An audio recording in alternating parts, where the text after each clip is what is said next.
We came out with our PLX compact first focal plane 2 years ago. We came out with a few different reticles in there. There's some BDC based as well as a mill-based reticle.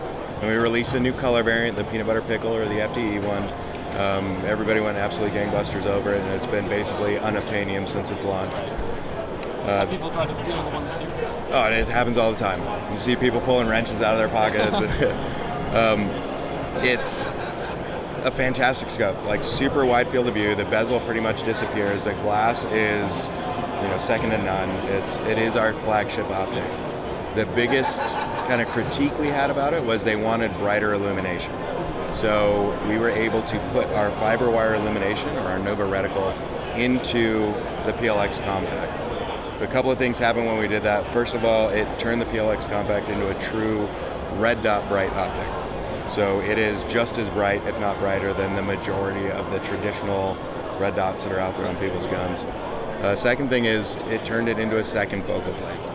So we had to do second focal plane because that reticle technology and the illumination technology in there, we can't make it small enough where it won't be too big at 8x. We're actually running a fiber optic through the reticle, which is how we get the efficiency and the brightness. So it is a second focal plane, but it's generally not an issue. Most people run LPVOs either at minimum or maximum, regardless of what that is. Yeah, with that fiber wire style reticle, you can't really do floating elements. So you can't have, like we were saying, the wind holes and things like that. Everything's got to be contiguous to the center stadia, so that vertical and horizontal stadia line. So in the new PLX reticles, which is, or the new PLXc Nova reticle, everything's mill-based. We added half-mill markers, and then we don't have the mover holds that we did in the SLX.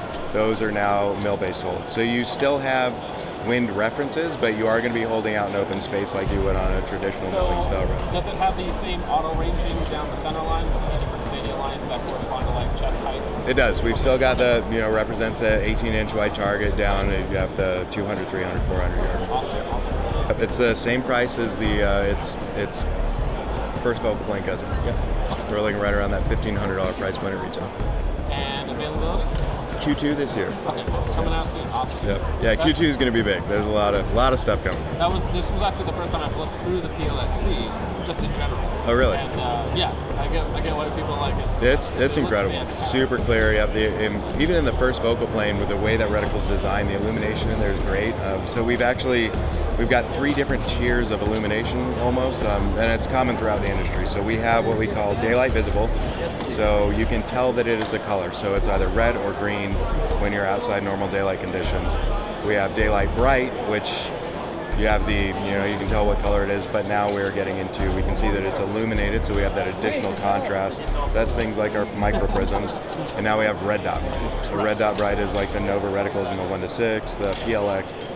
That is a true red dot bright style reticle.